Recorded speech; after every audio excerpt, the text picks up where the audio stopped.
आपसे मिलने की एक्साइटमेंट इतनी ज़्यादा थी कि जब मुझे पता चला कि सर बुला रहे हैं तो फिर मुझे ज़रूर जाना चाहिए। टोटल रेवेन्यू कितना कमाया होगा अभी तक? अल्हम्दुलिल्लाह $100 ऑलमोस्ट अचीव कर बैठा हूँ। हाँ जी, $1,00,000। अच्छा, वैसे आपका ताल्लुक किस जगह से है? फूल नगर से है, पत्तों की और लाहौर के सेंटर में सिटी है फूल नगर बाईपिरू, मैं उधर से बिलोंग करता हूँ। डिस्पेंसर का भी आपने कोर्स किया, उससे पहले लेबर की, फिर ऑनलाइन फील्ड में आ गए, ये सारा जर्नी जरा डिटेल में बताओ ना। इंटर के बाद मैंने वो डिस्पेंसर का कोर्स करने के लिए लाहौर चला गया। 14 माह के कोर्स के बाद जब मैंने एग्जाम दे के फिर मैं यूनिलीवर में आ गया। जब आप लेबर की जॉब करते थे तो सैलरी कितनी होती थी? उस वक्त मेरी सैलरी थी 17,500। दो हफ्तों में कितने प्रपोजल भेजे थे? 2 हफ्तों में तकरीबन मैं 20 प्रपोजल भेज चुका था, क्योंकि मैं बिगनर था, मुझे इंग्लिश का भी इतना मसला था कि मुझे जॉब पढ़नी भी नहीं आती थी। अभी रेवेन्यू कहाँ तक पहुँच गया? अभी अल्हम्दुलिल्लाह $2,000 से प्लस अल्हम्दुलिल्लाह मंथली आ रहा है। अपवर्क पे कैसे ऑर्डर कैसे आए? सबसे पहले हमने उनको ये पिच करना है कि आपका ये इशू है, ये मैंने रिजॉल्व किया, ये मेरा पोर्टफोलियो देख लें, और ये साइट को मैंने ऐसे इम्प्रूव किया। क्या एआई के आने के बाद क्लाइंटेज पे असर पड़ा है?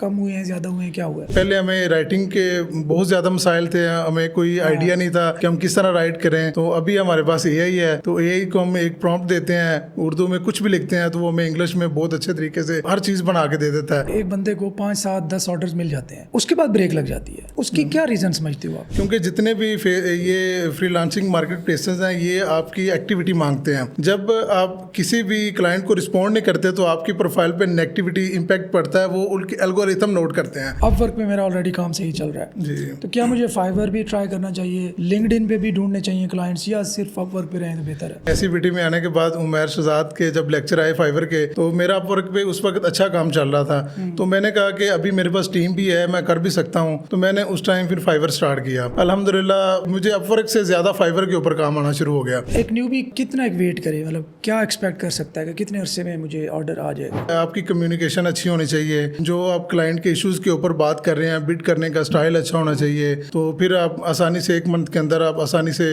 जॉब विन कर सकते हैं।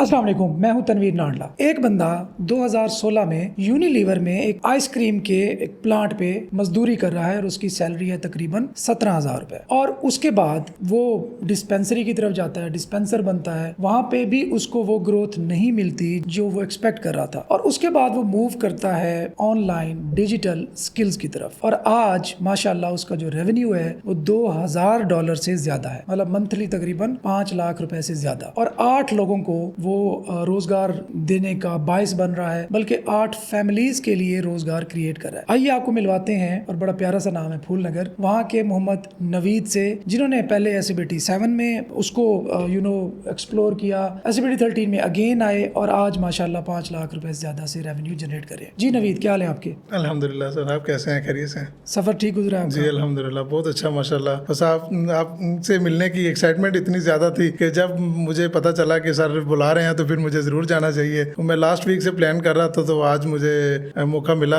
मैं कहीं गया हुआ था तो फिर नहीं, कोई मसला नहीं, कोई मसला नहीं सर, कोई मसला नहीं। Thank you for coming Naveed. जज़ाकल्लाह, बहुत शुक्रिया। अच्छा नवीद, सबसे पहले आपकी जो स्टोरी है बड़ी इंस्पायरेशनल है कि एज अ वर्कर एक कंपनी में काम करना, और कंपनी वैसे बहुत बड़ी थी, आई एक्सपेक्ट कि सैलरी वैसे आपकी रीजनेबल होगी, रीजनेबल थी। तो उसके बाद ऑनलाइन फील्ड की तरफ ये जो ट्रांजिशन हुई, और डिस्पेंसर का भी आपने कोर्स किया, उससे पहले लेबर की, फिर ऑनलाइन फील्ड में आ गए, ये सारा जर्नी जरा डिटेल में बताओ ना। 2013 में इंटरमीडिएट करने के बाद मैं फ्री था, तो मुझे कोई रूट तो नहीं था कि क्या करना, मिडिल क्लास की फैमिली में थे और आगे पढ़ने के एक्सपेंस भी नहीं थे कि हम आगे एजुकेशन को कैसे कंटिन्यू कर सकें। तो मैंने सोचा कि अब कुछ ना कुछ तो करना है। फिर भाई ने कहा कि आप ऐसा करो कि डिस्पेंसर का कोर्स कर लो, अपने गाँव में कोई क्लिनिक बना के हम अपना। इंटर के बाद मैंने वो डिस्पेंसर का कोर्स करने के लिए लाहौर चला गया। लाहौर वो तकरीबन 14 माह का कोर्स था। 14 माह के कोर्स के बाद जब मैंने एग्जाम दे के फिर मैं यूनिलीवर में आ गया। यूनिलीवर में मेरे भाई ऑलरेडी काम कर रहे थे, तो उन्होंने कहा कि वर्कर की जॉब है, जब तक आपका रिजल्ट नहीं आता तो आप ना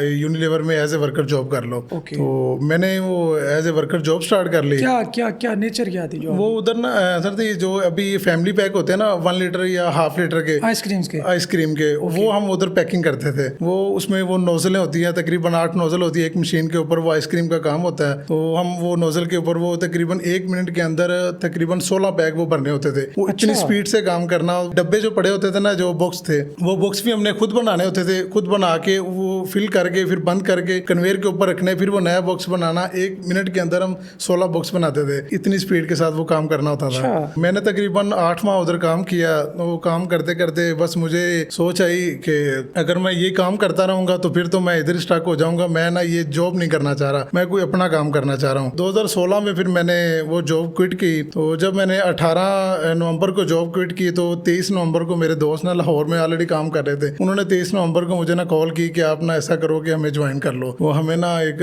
लड़के की जरूरत है। क्या नाम वो बैकलिंक से काम करते थे। क्या नाम था उसका? मोहम्मद शकील थे। अच्छा, वो भी मेरे साथ आए भी हुए हैं। अच्छा, माशाल्लाह। वो बैकलिंक्स का काम करते थे, तो उन्होंने कहा कि आप हमारे साथ ज्वाइन कर लो। तो मैंने उनके साथ ज्वाइन कर लिया। मैंने तकरीबन कोई 6 माह उनके साथ काम किया और उसी दौरान मेरा डिस्पेंसर का रिजल्ट भी आ गया। अल्हम्दुलिल्लाह मैं पास हो गया। यूनिलीवर के अंदर ना एक उन्होंने मेडिकल सेंटर बनाया हुआ जो केयर टेकिंग के लिए, अगर किसी भी पेशेंट को कोई फर्स्ट एड देनी हो या कोई सर दर्द की टैबलेट देनी हो तो उसके लिए उन्होंने रखा हुआ था। तो एक सेंटर बनाया हुआ था। मैंने उस सेंटर के अंदर उन्होंने कहा कि हमें ना एक लड़के की ज़रूरत है, डिस्पेंसर होना चाहिए, तो हमें ना एक लड़के की ज़रूरत है। मेरे भाई ने कहा कि आप ना ज्वाइन कर लो इनके साथ। तो उन्होंने मुझे इंटरव्यू के लिए बुलाया। उस वक्त मैं अपने दोस्त के साथ काम कर रहा था ऑनलाइन। तो उसी दौरान फिर मेरे भाई ने कहा कि आप इंटरव्यू देने आओ यूनिलीवर फैक्ट्री के अंदर। तो मैं यूनिलीवर के अंदर इंटरव्यू देने के लिए आया। तो उन्होंने मुझे कहा कि आप सिलेक्ट हो जाएंगे, 3 से 4 दिन के अंदर अंदर आपको कॉल आ जाएगी। मैंने कहा चलें ठीक है। मैं उस वक्त दोस्तों के साथ भी काम कर रहा था। तो 3 से 4 दिन के बाद उन्होंने मुझे डॉक्टर साहब ने कॉल की कि आप सिलेक्ट हो गए हैं, तो आप ना जॉब स्टार्ट कर लें। मैंने कहा अभी मैं क्विकली तो कर नहीं सकता, मुझे कोई 1 वीक का टाइम दें, क्योंकि मैं जिनके साथ काम कर रहा हूँ उनके कुछ प्रोजेक्ट हैं वो मैं कंप्लीट करके फिर आ जाऊँगा। वो जैसे ही मंथ कंप्लीट हुआ तो मैंने उधर से अपने दोस्त को कहा कि अब मैं रिमोटली काम कर सकता हूँ, यह है कि आपके जितने भी प्रोजेक्ट हुआ करेंगे ना वो मैं ऑनलाइन कर लिया करूँगा, क्योंकि बैकलिंक्स का काम है। मैंने एंकर टेक्स्ट का भी समझ लिया था और ब्लॉग्स को फाइंड कैसे करते हैं, वो सारे फ्री वाले बैकलिंक्स थे जो अभी ब्लॉग कमेंट्स और फॉरम्स और वेब 2.0 गेस्ट पोस्टिंग ये सारा हम करते थे उधर। तो मुझे काफ़ी नॉलेज हो गया इस मामले में। तो रिमोटली भी काम अच्छा चल पड़ा। फिर मैं जब जॉब कर रहा था ना, तो जॉब के दौरान ही मैंने सोचा कि अभी मेरे दोस्त भी अपवर्क के ऊपर कर रहे हैं, तो मैं भी क्यों ना अपना अपवर्क का अकाउंट बनाऊं। यूट्यूब से वीडियो देख के मैंने अपना अकाउंट क्रिएट किया। जब अकाउंट क्रिएट किया ना, तो उसके बाद मैंने यूट्यूब से बिडिंग का देखा कि अब बिडिंग कैसे करते हैं, किस तरह प्रपोजल राइट करते हैं। तो मैंने प्रपोजल राइट किया और एक जॉब आई, मैंने उसके ऊपर अप्लाई किया, कोई रिस्पांस नहीं। उसके बाद फिर जॉब के ऊपर तकरीबन 2 वीक्स में ऐसे जॉब के ऊपर अप्लाई करता रहा, लेकिन कोई रिस्पांस नहीं आया। फिर 2 हफ्तों में कितने प्रपोजल भेजे थे? 2 हफ्तों में तकरीबन मैं 20 प्रपोजल भेज चुका था, क्योंकि मैं बिगनर था, मुझे इंग्लिश का भी इतना मसला था कि मुझे जॉब पढ़नी भी नहीं आती थी। अच्छा। तो मैंने क्या करना कि जब कोई भी प्रपोजल आना तो उसको मैंने उठाना, गूगल में पेस्ट करना, ट्रांसलेट करना। ट्रांसलेट करने के बाद मैंने देखना कि क्लाइंट क्या चाह रहा है, वो किस तरह के बैकलिंक्स चाह रहा है, क्योंकि बैकलिंक्स कैटेगरी के अंदर मैंने अपना प्रोफाइल बनाया था। फिर मैंने उर्दू में लिखना, वो इंग्लिश में जो प्रपोजल राइट होना उसी को मैंने सबमिट कर देना। बस इसी तरह तकरीबन कोई 2 वीक के अंदर तो मैंने प्रपोजल भेजे, मुझे कोई रिस्पॉन्स नहीं आया। फिर एक दिन मैं ना जॉब पे बैठा था, जॉब पे बैठे बैठे मैंने ना स्क्रॉलिंग कर रहा था, तो एक जॉब आई जो मैं सुन रहा था कि मेरे दोस्त उस कंपनी के साथ काम कर रहे थे। तो उसी कंपनी की जॉब पोस्ट हुई, तो मैंने उसके ऊपर अप्लाई किया। जैसे ही मैंने अप्लाई किया तो तकरीबन 2 घंटे के अंदर उनका रिप्लाई आ गया। वो जब रिप्लाई आया तो मैंने अपने दोस्त को बताया कि मैंने अपवर्क के ऊपर प्रोफाइल बनाया, तो ये जॉब थी, मैंने इसके ऊपर अप्लाई किया, तो उनका इंटरव्यू आ गया। अब मैंने आगे क्या करना है, क्योंकि मुझे तो पता नहीं था कि अभी ऑफर कैसे एक्सेप्ट करनी है, किस तरह कम्युनिकेशन करनी है। तो मैंने अपने दोस्त को कहा कि आप मुझे ना ये क्लाइंट आया तो ये सैंपल पूछ रहा है, अब इसको क्या देना है। तो उन्होंने मुझे तकरीबन कुछ 6-7 लिंक दिए, ये आप क्लाइंट को दिखा दो, उसके बाद फिर बताना कि क्या रिस्पॉन्ड करता है। मैंने उनको लिंक सेंड किए तो क्लाइंट बड़ा खुश हुआ, उसने कहा कि ठीक है मुझे यही लिंक चाहिए, आप अगर ये प्रोवाइड कर सकते हो तो आपके साथ कंटिन्यू करते हैं। मैंने कहा मैं कर लूँगा। उस वक्त मेरे पास ब्लॉग्स तो पड़े थे, क्योंकि फॉरम्स भी थे, ब्लॉग कमेंट भी थे, और मेरे पास भी डाटाबेस था। तो मैंने सैंपल के लिए वो दोस्तें ले लिए। मेरी तकरीबन पहला ऑर्डर 100 लिंक्स का उन्होंने मुझे दिया, और 100 लिंक्स का ऑर्डर मेरे लिए बड़ा चैलेंजिंग था, क्योंकि मैंने लिंक्स लगाए नहीं थे। फाइंड करना आता था, पोस्टिंग करना आता था, लेकिन अकाउंट बनाना नहीं मुझे आता था, और किस तरह बैंकर टैक्स डालनी है, ये चीज़ें मुझे नहीं आती थी। मैंने अपने दोस्त की हेल्प ली, उन्होंने मुझे काफ़ी मोटिवेट भी किया और हेल्प। उनका क्या नाम था? उनका नाम ताहिर अली था, जो अभी SCPT 7 में थे और हम दोनों ने मिल के एडमिशन लिया था और एक ही जगह पे हम काम कर रहे थे। अच्छा। तो उन्होंने मुझे काफ़ी गाइड किया कि आप बैकलिंक्स इस तरह बनाते हैं आप और कंटेंट इस तरह लिखते हैं। अभी रेवेन्यू कहाँ तक पहुंची है? अभी अल्हम्दुलिल्लाह $2000 से प्लस अल्हम्दुलिल्लाह मंथली आ रहा है, फाइवर और अपवर्क दोनों और से। जब आप लेबर की जॉब करते थे तो सैलरी कितनी होती थी? उस वक्त मेरी सैलरी थी 17,500। तो 17,500 से $2,000 तक का सफ़र, कैसी फीलिंग क्या आती है?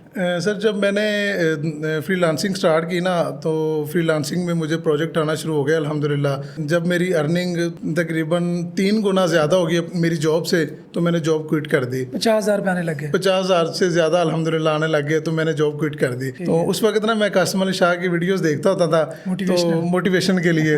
तो मेरे ना जो डॉक्टर थे ना जिनके पास मैं काम करता था, उन्होंने मुझे कहा कि आपको फिर जो है ना कासिम अली शाह ले डूबेगा क्योंकि आपने उनको देख के आपने जॉब क्विट की है। मैंने कहा नहीं सर, लेकिन फैसला सही निकला वो? फैसला वो सही निकला अल्हम्दुलिल्लाह। तो मैंने 2018 शाह साहब की भी सक्सेस स्टोरी है वैसे है। 2017 के अप्रैल में मैंने जॉब स्टार्ट की थी, तो 2018 के दिसंबर में मैंने क्विट कर दी थी। 1.5 साल मैंने जॉब की है मेडिकल की। उसके बाद फिर मैंने पहले तो वर्क फ्रॉम होम करता रहा हूँ, तकरीबन 1 साल मैंने वर्क फ्रॉम होम किया। फिर मैंने अपने दोस्त के साथ ही मिलके उधर दीनानाथ स्टाफ है हमारा, उसी स्टाफ के ऊपर हमने 3 मरले का घर लिया, उधर एक छोटा सा सेटअप किया, तकरीबन 5-6 टेबल लगाए और चेयर्स लगाए और उधर हम काम करना शुरू कर दिया। अच्छा। और ये था कि घर में भी इस तरह का माहौल था कि कोई मेहमान आ गया तो वो भी आपके पास ही आना है, अगर कोई बाहर काम जाना तो वो भी आपने जाना क्योंकि आप फ्री बैठे हो घर में। इस वजह से फिर मैंने बाहर सेटअप किया। अभी कितने बंदों की टीम है तकरीबन? अल्हम्दुलिल्लाह अब 8 बंदों की टीम है। अच्छा।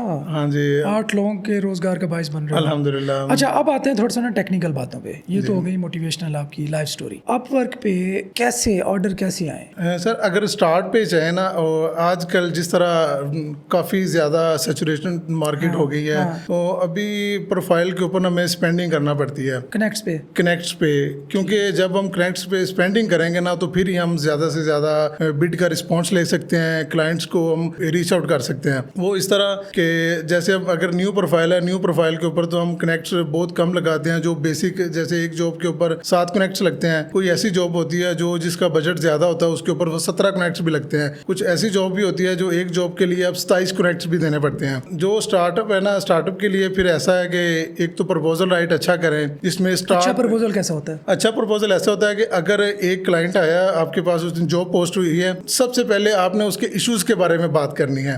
जैसे अगर एक बंदा हमारे पास क्लाइंट आया, उसने जॉब पोस्ट किया, उसको कोई स्पीड ऑप्टिमाइजेशन का मसला है, तो हम अगर अपना एक्सपीरियंस शेयर करते जाएंगे, मैंने ये किया वो किया, तो इस तरह नहीं चल सकेंगे। सबसे पहले हमने उनको ये पिच करना है कि आपका ये इशू है, ये मैंने रिजॉल्व किया, ये मेरा पोर्टफोलियो देख लें, और ये साइट को मैंने ऐसे इम्प्रूव किया। तो जैसे आप इसको पोर्टफोलियो के दिखाओगे तो पोर्टफोलियो कैसे बनाएं? पोर्टफोलियो बनाने तो पोर्टफोलियो नहीं होता। पोर्टफोलियो बनाने के लिए आसान हल है, यही है कि आप अपनी एक वेबसाइट लें, उसके ऊपर प्रैक्टिस करें और उसी को एज ए पोर्टफोलियो लेके चलें, क्योंकि जब आपकी हैंड्स ऑन एक्सरसाइज होगी ना और प्रैक्टिस होगी तो फिर आप डेफिनेटली उसको अच्छे तरीके से लेके चल सकते हैं। अच्छा, एक न्यूबी कितना एक वेट करे, मतलब क्या एक्सपेक्ट कर सकता है कि कितने अरसे में मुझे ऑर्डर आ जाएगा? तकरीबन कोई 1 मंथ के अंदर अंदर ऑर्डर ले सकते हैं। उसमें यह है कि आपकी कम्युनिकेशन अच्छी होनी चाहिए और जो आप क्लाइंट के इश्यूज के ऊपर बात कर रहे हैं, बिड करने का स्टाइल अच्छा होना चाहिए, तो फिर आप आसानी से 1 मंथ के अंदर आप आसानी से जॉब विन कर सकते हैं। अच्छा, एक और मसला आता है, वो ये है कि एक बंदे को 5, 7, 10 ऑर्डर्स मिल जाते हैं, उसके बाद ब्रेक लग जाती है। उसकी क्या रीजन समझते हो आप? उसकी रीजन ये है कि वो खुद बंदे के ऊपर डिपेंड करता है, क्योंकि जब सही डिलीवर नहीं कर रहा, क्वालिटी श्योर नहीं कर रहा, टाइमली नहीं डिलीवर कर रहा। हाँ जी बिल्कुल, उसको एक्सपीरियंस नहीं है। अगर एक्सपीरियंस है तो वो अगर एक जॉब उसके पास आ गई तो वो उसी को लेके बैठा हुआ है, वो नेक्स्ट अपनी प्रोफाइल के ऊपर स्पेंडिंग नहीं कर रहा, प्रपोजल सबमिट नहीं कर रहा, क्योंकि जितने भी ये फ्रीलांसिंग मार्केट प्लेसेस हैं ये आपकी एक्टिविटी मांगते हैं। जब आपके पास 5-6 प्रोजेक्ट होते हैं तो फिर आप उनमें बिजी हो जाते हैं, बिडिंग नहीं करते, जो इन्विटेशन आ रही है उसको रिस्पॉन्ड नहीं करते, कोई न्यू क्लाइंट आपको रीच आउट करता है, आप उसको रिस्पॉन्ड नहीं कर रहे, आप अपने प्रोजेक्ट में बिजी हैं। जब आप किसी भी क्लाइंट को रिस्पॉन्ड नहीं करते तो आपकी प्रोफाइल पे नेगेटिविटी इंपैक्ट पड़ता है, वो उनके एल्गोरिथम नोट करते हैं। वो जब एल्गोरिथम नोट करते हैं, पुश करते हैं, वो बैक एंड पे आपको फेंकना शुरू कर देते हैं कि ये बंदे को अभी काम नहीं चाहिए या ये इस काम में सीरियस नहीं है, तो इस वजह से वो डाउनफॉल आता है। अच्छा, अब लेट्स सपोज अपवर्क पे मेरा ऑलरेडी काम सही चल रहा है, जी तो क्या मुझे फाइवर भी ट्राई करना चाहिए, लिंक्डइन पे भी ढूंढने चाहिए क्लाइंट्स, या सिर्फ अपवर्क पे रहें तो बेहतर है? सर जैसे मैंने किया, मैं 2018 से 2021 तक मैं अपवर्क के ऊपर अल्हम्दुलिल्लाह अच्छा काम कर रहा था। जब SCBT में आए, SCBT में आने के बाद उमैर शहजाद के जब लेक्चर आए फाइवर के, तो मेरा अपवर्क पे उस वक्त अच्छा काम चल रहा था। तो मैंने कहा कि अभी मेरे पास टीम भी है, मैं कर भी सकता हूँ। तो मैंने उस टाइम फिर फाइवर स्टार्ट किया, क्योंकि मैनेजमेंट मुझे आती थी, अकाउंट में मैनेज कर लेता था आसानी से, कोई ऐसा मसला नहीं था। एक अकाउंट अच्छा चला, फिर मैंने दूसरा अकाउंट बनाया, वो भी बहुत अच्छा चला, फिर तीसरा बनाया, वो भी बहुत अच्छा चला। अल्हम्दुलिल्लाह मुझे अपवर्क से ज्यादा फाइवर के ऊपर काम आना शुरू हो गया। अच्छा। इतना ज्यादा पोटेंशियल था फाइवर के ऊपर। मतलब इट मींस के बाकी प्लेटफॉर्म्स को एक्सप्लोर करना चाहिए। एक्सप्लोर करना चाहिए, डेफिनेटली करना चाहिए। अच्छा, वैसे एक है तो प्राइवेट सा क्वेश्चन, लेकिन if you are comfortable, total revenue कितना कमाया होगा अभी तक? अल्हम्दुलिल्लाह $100K ऑलमोस्ट अचीव अच्छा, कर बैठा हूँ। हाँ जी, $1,00,000। जी मेरे पास प्रूफ भी है, अभी मैं अपना लैपटॉप लेके हूँ, सब डाटा मैं दिखा सकता हूँ। अच्छा, वैसे आपका ताल्लुक किस जगह से है? फूल नगर से है, पत्तों की और लाहौर के सेंटर में सिटी है फूल नगर बाईपिरू, मैं उधर से बिलोंग करता अच्छा, मैंने इसलिए आपसे पूछा है कि कुछ लोग कहते हैं कि चूंकि ਅਸੀਂ ਲਾਹੌਰ 'ਚ नहीं रहते, तो इस वजह तो ਸਾਡੇ ਕੋਲ ਕੰਮ नहीं होता। आप उनके लिए एक इंस्पायरेशन हो कि आप एक छोटे शहर से निस्बतन हो के इतना माशाल्लाह ग्रो किया है। जो अब आपके जूनियर्स हैं, जी, उनको क्या मैसेज दोगे? जितने भी अगर इंटरनेट का इशू है, स्पेस का इशू है, इन्वायरमेंट का इशू है, ये इंसान के अपने बहाने हैं। क्योंकि अगर कोई भी मैं कर सकता हूँ ना, तो सब कुछ कर सकते हैं। क्योंकि मेरे लिए कोई अपॉर्चुनिटी नहीं थी, एजुकेशन भी इतना बैकग्राउंड स्ट्रांग नहीं था, एक्सपेंस भी इतने ज़्यादा अच्छे नहीं थे। मेरे गाँव के अंदर इंटरनेट भी नहीं था। इंटरनेट मैं सिम के ऊपर चलाता था, 2G 3G चलता था, और उसी से मैं अगर काम चला के अब यहाँ तक पहुँच सकता हूँ, तो डेफिनेटली यार कर सकते हैं, लेकिन स्ट्रगल की ज़रूरत है। क्या अगर हम इसको समराइज करें कि एक फार्मूला बताओ कि यार इन चीज़ों का ख्याल रखें तो कोई भी कामयाब हो सकता है? सबसे पहले तो ये है कि फोकस्ड रहें, कंसिस्टेंट रहें, नमाज पढ़ें, जो भी काम कर रहे हैं उसके अंदर होनेस्ट रहें। क्योंकि जब होनेस्टी होगी ना, अगर आप किसी भी क्लाइंट का काम कर रहे हैं ना, अगर आप उसको केयर नहीं कर रहे, उसके बिजनेस को नहीं देख रहे ना, तो फिर आप कभी भी कामयाब नहीं हो सकेंगे। क्योंकि जो क्लाइंट है वो आपका एक प्रोडक्टिव प्रोडक्ट है, आप उसको किस तरह अच्छे तरीके से लेके चल सकते हैं। अच्छा, इसके बाद अब आखिरी क्वेश्चन ये है कि क्या AI के आने के बाद क्लाइंटेज पे असर पड़ा है? कम हुए हैं, ज़्यादा हुए हैं, क्या हुआ है? असर तो पड़ा है, लेकिन जैसे कुछ चीज़ें डैमेज भी हुई हैं, लेकिन उससे डबल चीज़ें आई भी हैं। अच्छा। बेनिफिट भी हुआ है। वो ये है कि पहले हमें राइटिंग के बहुत ज़्यादा मसाइल थे, हमें कोई आइडिया नहीं था कि हम किस तरह राइट करें। तो अभी हमारे पास AI है, तो AI को हम एक प्रॉम्प्ट देते हैं, उर्दू में कुछ भी लिखते हैं, तो वो हमें इंग्लिश में बहुत अच्छे तरीके से वो हर चीज़ बना के दे देता है। मैं अभी खुद से प्रपोजल भी नहीं राइट करता, तो मेरा ये है कि मैं जो भी प्रपोजल है, जो भी जॉब आती है, उसको मैं कॉपी करता हूँ, ChatGPT को देता हूँ, उसको मैं कहता हूँ कि ये इसके इशू पे बात करो, जो मेन पॉइंट है उसी के ऊपर बात करो, बाकी सब कुछ स्किप कर दो। सही है। वो मुझे समराइज करके देता है, तो मैं उसी को सबमिट करता हूँ, तो अल्हम्दुलिल्लाह फीडबैक भी आता है। चलें, बहुत शुक्रिया नवीद, आपसे मिलकर बहुत खुशी हुई। अल्लाह ताला आपको ढेर मजीद खुशियाँ दे। आमीन। Thank you ji, thank you sir. Allah हाफिज़।